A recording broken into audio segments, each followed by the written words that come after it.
मयूरभंज जिला कुलियाणा थाना बड़ नुआगाँव गत 29 तारिख में सामना को आसाला चांचल्यकर डबल मर्डर घटना जो पारिवारिक कलह घटी जघन्य हत्याकांड हत्या अभियुक्त देवाशीष पात्र निजर स्त्री और शाशु को पत्थर कुराड़ी छेची हत्या करते हत्या कर आहरी 2 जण युवक से टिटिरी गाँवर शंभुनाथ नायक और सिपुन प्रधान 2000 टंका दे 14 तारिख राति 12टा समय डकाई स्त्री और शाशु को गोड़ हाथ बांधिबारे साहाय्य करथिले। हत्याकांड संपर्क में सबू जानिथिबा देवाशीष मां को मध्य गिरफ्त करछि पुलिस।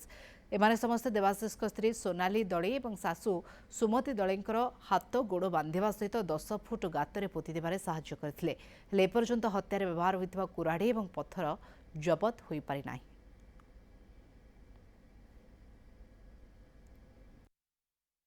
एपर्यंत आम इन्वेस्टिगेशन रिविल करुच्ची से नॉलेज रे नथिला से ये कहिथिला जे